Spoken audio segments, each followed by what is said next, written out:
anunciaré y cantaré alabanzas al Dios de Jacob. Siempre, siempre, en lo bueno, en lo malo, en las más o menos, en las chiquitas, en las verdes, siempre.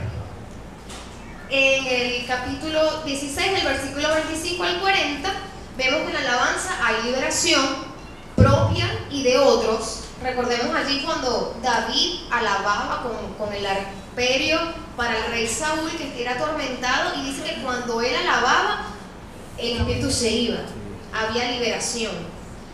Y hay libertad física y espiritual. Lo vemos acá cuando las cadenas se rompen en la cárcel y ellos son liberados. Hubo una liberación física y también hubo una liberación espiritual. Dios se glorifica en medio de la alabanza. Voy a profundizar ahora en cada uno de los temas. Para seguir a Dios necesitamos esas tres cosas: OFA, obediencia, fe y alabanza. Primero que nada necesitamos obediencia para ser guiados por Dios. La palabra de Dios dice que los que son guiados por su espíritu, esos son verdaderamente hijos de Dios. Y dice, los que conocen mi voz, la escuchan y la siguen. Ahora, ¿qué tan fácil o qué tan difícil es conocer la voz de Dios? Cuando estamos confundidos, cuando no sabemos qué hacer, cuando estamos perdidos, cuando tenemos 1000 opciones sobre la mesa, algunas cuadran, otras no, y en realidad no sabemos qué decisión tomar. No es tan fácil cuando estamos en esa situación decir, obedecer a Dios, hay que ser obedientes, hay que obedecer. Pero ¿obedecer qué? Cuando te habla tu corazón, te habla el Espíritu Santo, te habla el enemigo también, y tú dices, Dios, ¿cuál de todas eres tú? Porque yo puedo ser obediente, pero si estoy confundido, ¿a qué le obedezco? Es una pregunta difícil, ¿verdad? Porque de repente en mi corazón está la disposición de obedecer a Dios ciegamente, pero mi corazón me puede traicionar también. Mi mente me puede estar hablando. ¿Cómo sé yo cuándo es uno, cuándo es el otro? En una oportunidad le hice esa pregunta al Señor: ¿cómo sé que eres tú que me hablas? Y la respuesta fue: porque yo siempre te guío hacia mí. Entonces, si lo que tú estás viviendo, lo que tú estás atravesando, los consejos que te dan, las voces que escuchas, ¿cuál de todas te lleva a acercarte más a Dios y cuál a alejarte más de Dios? De repente tienes un trabajo, te están ofreciendo excelente, una tremenda oportunidad de trabajo, pero cuando lo tomes vas a dejar de congregarte, no vas a tener tiempo para leer la palabra, no vas a tener tiempo para ayunar, ya no vas a poder predicarle a nadie porque el trabajo es encerrado en una oficina 24 horas al día con una computadora, y tú te preguntarás, ¿esto me está acercando a Dios o no? Y pudiera ser que la oportunidad se te presente de una manera tal que parezca mandadita del cielo. Entonces, son momentos difíciles. Los momentos más difíciles de nuestras vidas son los mejores momentos para buscar a Dios y al mismo tiempo los más peligrosos para apartarnos de Él. Porque si nuestra fe está tambaleante, entonces corremos grandes peligros. Para obedecer a Dios requerimos primeramente conocer su voz. Yo no puedo conocer la voz de Dios si yo no leo su palabra. Para empezar por allí, primeramente la palabra de Dios. Si la palabra de Dios me dice que no debo mentir, la palabra de Dios me dice que yo debo ser fiel a mi pareja, la palabra de Dios me dice que yo debo orar, que yo debo ayunar, la palabra de Dios me dice que debo predicar su palabra, la palabra de Dios me dice que yo debo tener ganancias correctas y no ganancias deshonestas, que debo ser íntegro. Entonces cualquier cosa que se me presente, que me desvíe de eso, eso no puede ser la voluntad de Dios, por muy bonito que parezca, y no es fácil. Vamos a leer aquí en el versículo 6, dice la visión del varón macedonio, el versículo 6: y atravesando Frigia y la provincia de Galacia, les fue prohibido por el Espíritu Santo hablar la palabra en Asia. Recordemos que Pablo y Silas estaban en Listra y ellos iban a Macedonia, pero en el camino había muchas ciudades que visitar, había muchas regiones, muchos pueblos. Obviamente Pablo y Silas, con un cerebro pensante, decían, bueno, el destino es Macedonia, pero en el camino vamos a tomar pues ciertas decisiones. Vamos a ir primero para acá, vamos a ir para allá y para el otro lado, y predicamos en todas partes. Pero qué cosa, que cuando llegaron a esta zona de Galacia, les fue prohibido por el Espíritu Santo, predicar allí. Entonces, si somos guiados por el Espíritu de Dios, y Pablo era un hombre lleno del Espíritu Santo, ¿por qué Pablo fue a un lugar donde Dios no le tenía designado ir? Si el Espíritu Santo nos guía, ¿por qué entonces en el camino tomamos decisiones que luego Dios dice, no, por ahí no es? ¿Por qué? Porque somos humanos, porque tenemos un cerebro pensante para tomar decisiones. Pero si nuestro corazón está puesto en obedecer al Señor, en medio de esas decisiones, Dios nos va a ir guiando. Porque ni modo que Dios nos diera a nosotros el mapa completo, como lo mostré yo al inicio, el mapa y una línea de color verde, que Dios nos diga, hijo, te di el mapa. La línea verde punteadita que tú vas a ver es lo que tú vas a hacer primero.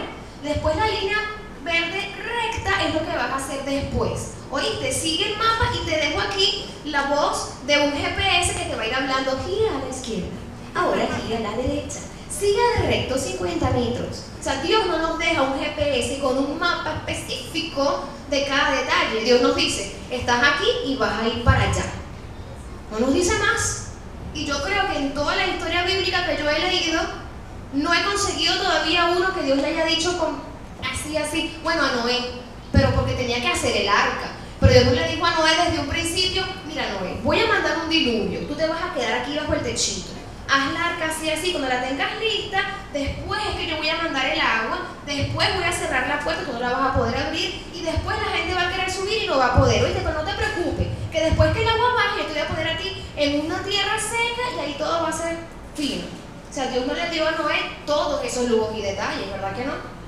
Dios le dijo, haz un arca. Señor, pero haz un arca. Y él siguió preguntando y Dios le dijo, voy a mandar un diluvio, haz un arca. O sea, no preguntes tanto, haz lo que te estoy mandando. Señor, pero es que aquí nunca ha llovido. Bueno, no ha llovido, pero yo voy a hacer que llueva. No te voy a dar detalle de cada cosa. Igual nosotros como padres le hablamos a nuestros hijos y le decimos, venga a vestirse. Mamá, pero ¿para qué me tengo que vestir? Bueno, mi amor, te tienes que vestir porque vamos a comer y después te voy a llevar al parque y después vamos a ir. Tú no eras todas esas explicaciones. Entonces, venga para acá a vestirse. Punto. Mamá, pues que venga. Imagínense que cada vez que vamos a darle una instrucción a nuestros hijos, tengamos que darle lujos de detalles del futuro de por qué tiene que hacerlo. Y de paso nuestros hijos nos cuestionen, mamá, pero ¿por qué ese parque? Quiero ir al otro, porque a ese es el que yo digo, porque a ese es el que me alcanza el dinero para llevarte, etc. Las órdenes son para cumplirlas. Eso es lo que yo aprendí en mi vida como militar y se lo agradezco al Señor, porque como un militar a uno le enseñan de que las órdenes son para cumplirlas, no para cuestionarlas. Un superior da una orden y uno dice, entendido, más nada. Entendido. Y después que lo hace, orden cumplida sin novedad. O si tuvo alguna situación, cumplí la orden, pero pasó algo. Pero el superior no está para darle a uno explicaciones de por qué uno tiene que hacer algo. De la misma forma, Dios no nos da detalles de cada paso que vamos a dar. Pero ¿qué necesita Él de nosotros? Que avancemos. Y en el avanzar, Él nos va a ir guiando poco a poco, porque somos como las ovejas. Y las ovejas tienen una visión corta, ellas ven cerquita, no ven mucho más allá. Entonces para llevarse una oveja de un lugar a otro, no le puede dar todo el camino, sino que a medida que ella va avanzando, va viendo un trechito, el que le toca, el poquito que le toca. Entonces, si el Señor nos tiene aquí, poquito a poco, Él nos va a ir diciendo qué hacer. Es normal sentirnos confundidos, es normal sentirnos desorientados, porque Dios no nos dio el mapa completo, nos dio nada más un pedacito. Y a veces, al igual que Pablo, si leemos el versículo 7, y cuando llegaron a Misia, intentaron ir a Bitinia, pero el Espíritu no se los permitió. O sea que Pablo y Silas tomaron decisiones con las que Dios no estuvo de acuerdo. Y Dios les dijo, por aquí no, para allá, para allá. Ah, que ellos fueron obedientes también a esos no.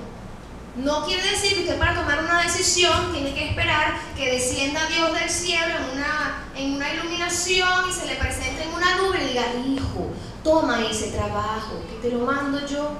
Y mañana te vas a ir a pie, no en camioneta. O sea, Dios no va a bajar en una nube a decirle eso. Pero ¿qué tiene que hacer usted? Por la palabra, sopesar la situación. ¿Lo tomo o no lo tomo? Señor, en tus manos está mi vida. Voy a tomar esta decisión. Si tú no estás de acuerdo, házmelo saber. Pero hay momentos que usted tiene que tomar una decisión y tiene que tomarla al instante. Y usted no sabe si la decisión está o no en agrado con el Señor. Pero así como a Pablo y a Silas Dios no se lo permitió, así también Dios va a hacer con usted. Si no es de Dios, Dios no lo va a permitir, pero hay que moverse. No nos podemos quedar estáticos, sembrados como un árbol, pretendiendo que vamos a ser trasplantados por ósmosis. O sea, tenemos que avanzar.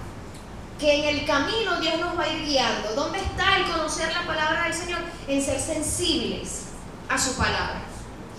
A veces las señales que Dios nos da no son sobrenaturales. No es que el sol se puso verde y sacó unas alitas y significa que no, significa que sí. Sino que a veces las señales son tangibles. A veces usted quiere irse para su trabajo ese día, pero usted amanece con ganas de no ir. Pero hay que ir, ¿verdad? Bueno, hay que ir al trabajo. Se levanta y cuando viene se le partió la llave en la cerradura de la puerta. Concha. Hace el esfuerzo, logra abrir la puerta. Llegando a la esquina, ¡pum! Se explota algo que casi le cae encima. Sigue el camino y no hay camioneta. Que no vaya. O sea, ya suficientes cosas han pasado para ponerle trabas a eso. Si hay tantas trabas, sea sensible la voz de Dios, hoy no vaya. Algo sabe Dios por qué. A veces cuando somos obedientes, Dios tiene a bien después explicarnos el porqué de las cosas. Porque Él no es un ogro.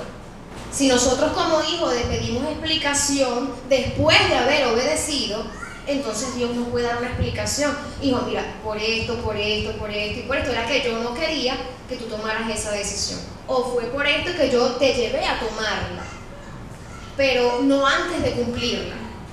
También en el mundo militar hay algo que se llama cumplir la orden y levantar la novedad después. Un superior me da una orden a mí que a mí no me gusta. Bueno, yo cumplo la orden y después que yo cumplí la orden, 24 horas después, yo redacto un informe. Digo, bueno, me sentí agraviada porque esa orden me pareció arbitraria, violaba mis derechos, ¿verdad? Y yo le tramito esa novedad por escrito al superior de mi superior. O al superior mismo directamente. Mire, no estoy contento con usted por lo que hizo, pero ya yo cumplí, ya yo obedecí. Entonces eso es tomado en cuenta. ¿Dónde está mal? Que el superior dé la orden al subalterno, el subalterno como no le gusta, bueno, no la cumplo pues. Ah, bueno, entonces te meto 24 horas de arresto porque eres un insubordinado. Y Dios hace lo mismo con nosotros. Dios ve nuestra obediencia. ¿Estás a obedecer o no vas a obedecer? El que no obedece recibe algún tipo de reprensión de parte de Dios. Y el que obedece, Dios puede luego darle una explicación del porqué de las cosas. Obedecer conlleva sacrificios e incluso puede acarrearnos algún tipo de penalidades. Si vemos aquí en el versículo 19, cuando Pablo reprendió el espíritu de aquella muchacha, él estaba obedeciendo a una orden de Dios, que era lo que Dios nos ha dicho que hagamos, que reprendamos a los demonios en su nombre. Pablo obedeció, pero eso le trajo consecuencias a Pablo, porque él hizo eso. Entonces los amos de la muchacha procuraron hacerle daño, lo denunciaron con las autoridades porque estaban violando el orden interno de la ciudad y haciendo cosas que no le correspondían. Y entonces, ¿qué hicieron? Los azotaron con varas. Y dice, después de haberles azotado mucho, los echaron en la cárcel. O sea, él obedeció a Dios, pero después de que él obedeció, fue azotado mucho con vara, que no debe ser fácil recibir un poco de varazo, ¿no? O sea, debe ser doloroso. Y además de eso fue puesto preso junto con Silas. Entonces, ante esta situación, yo creo que cualquiera de nosotros se hubiese preguntado lo siguiente: yo estoy acá en el punto A y Dios me está mandando al punto B, pero en el camino del A al B muchas cosas pueden pasar y no todas van a ser bonitas, no todas van a ser fáciles y no todas van a ser buenas. Y en el camino de obedecer, no es que yo soy el intachable, que no me voy a equivocar en ningún momento, y como yo soy guiado por Dios, ninguna de mis decisiones va a ser desacertada. caramba, si yo creo eso, estoy siendo un poquito ingenuo en lo que es el caminar con Cristo. Y al mismo tiempo estoy creyéndome tal vez que yo soy más que Pablo y que Silas, que tomaron decisiones erradas en el camino de obedecer a Dios. O sea, somos humanos, creemos en un Dios poderoso que nos guía y, como dice su palabra, que todo nos ayuda bien, pero puede que tomemos alguna decisión que a Dios no le agrade. Ahora está de nosotros aceptar esa corrección. Cuando el Espíritu Santo no les permitió a ellos predicar en esas regiones, ¿qué hicieron ellos? Enderezar el camino y retomar a donde el Espíritu sí se los permitiera. Ahora, ¿qué sucedió que el Espíritu no les permitió predicar en esos lugares? No sabemos con exactitud, pero algo pasó, que fueron situaciones allí que Dios no les permitió ir a esos lugares. Ahora fíjense, en el camino del Albe fueron encarcelados en Filipos. Filipos es una región que queda antes de Macedonia, ya llegando a donde ellos iban, pero ¿y ahora qué hago yo aquí? O sea, Señor, tú me mandaste, yo obedecí. ¿Y se puede saber qué hago yo aquí encarcelado? Me dieron palos hasta decir ya basta, como una piñata. Y entonces, ¿de qué me sirve obedecerte si lo que recibo son las tablas en la cabeza? ¿Nos ha pasado eso o no? Sí. A veces Dios nos manda a hacer algo y obedecemos y resulta que todo se pone peor. La situación se empeora de una manera que dice, no, o sea, esto no pudo haber sido de Dios. Yo tenía que haberme quedado con mi boca bien callada, bien cerrada. Entonces, tenemos un conflicto y Dios nos dice, anda y predícale a ese familiar. Y uno va, ¿verdad? Ay, que se va a hacer una bendición, porque si Dios me está mandando, eso va a ser fantástico. Y vamos y le predicamos. Y nos insulta, nos maldice, nos corre de la casa, no nos quiere hablar más nunca en la vida. No, ya va. Señor, aquí está pasando algo que yo no entiendo. Esto como que no era Dios que me estaba mandando, porque cuando Dios lo manda a uno, todo tiene que salir bien, ¿verdad? Yo he escuchado a muchos cristianos que hablan así, si es Dios que te está mandando, todo se va a abrir, y todo va a ser de bendición, y todo va a ser maravilloso. Entonces uno va y va por allí, y como Pablo latigazo, cárcel, y dice, no, eso no era Dios, Dios mío, ¿qué hice? Algo está pasando aquí. Pero es que eso lo he escuchado yo de cristianos. Si es el Señor que te manda, mira, eso va a ser apoteósico. Y yo quiero que me busquen en la Biblia algún personaje que le haya ido apoteósicamente bien obedeciendo al Señor.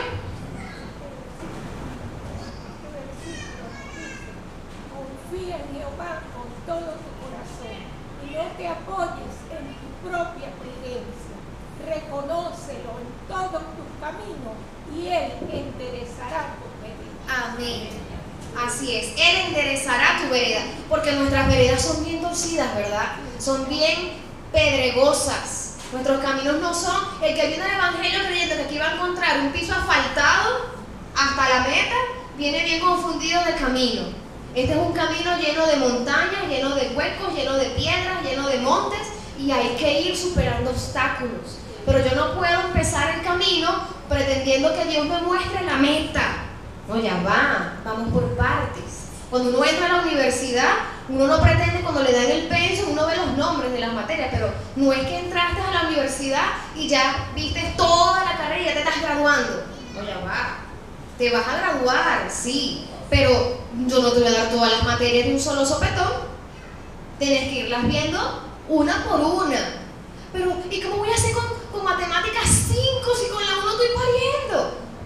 ¿Qué haces tú pensando en matemáticas 5 si estás viendo en matemática 1? Es esta ahorita, no es más allá, es ahorita. Entonces pensamos demasiado en el futuro y eso nos hace dudar a la hora de obedecer a Dios. Al igual que los niños, pero ¿para qué me voy a vestir, mamá, a esta hora si yo lo que quiero es acostarme a dormir la siesta? Vístase que nos vamos. Entonces empezamos a hacer un montón de preguntas sin obedecer y eso no le agrada a Dios. ¿Qué es lo que le agrada a Dios? Que obedezcamos. Y si en el camino estamos tomando un curso que no es de Dios, Él nos va a enderezar el camino. Como dice el texto que citó la hermana, como hizo Dios aquí con Pablo y Silas, que les dijo que iban a un sitio, pero el Espíritu no se los permitió. O sea que así como Pablo y Silas tomaron decisiones, porque tenemos que tomar decisiones, pero con un corazón dispuesto a la obediencia. Primero obedecer y después le podemos preguntar a Dios, ajá, Señor, yo hice lo que tú me mandaste y salió muy mal. ¿tendrías a bien, por favor, explicarme un poquito del porqué de esto? Porque en verdad que no lo estoy entendiendo, pero ya yo obedecí. Entonces Dios en su infinita misericordia te va a hacer entender, como Él dice en el Salmo 32, pondré mis ojos sobre ti y te guiaré el camino por el cual debes andar y te enseñaré. Y Dios te va a explicar lo que tú no entiendes, pero nunca antes de la obediencia. Primero obedeces y después levantas tu informe de, mira Señor, yo obedecí, pero esto me salió mal, salió al revés, ahora todo está peor, yo no entiendo esto. Dios nos va a explicar, porque en el camino del punto A al punto B muchas cosas pueden pasar, y punto B, tenemos muchos puntos B en nuestras vidas, mi hermana Ernestina.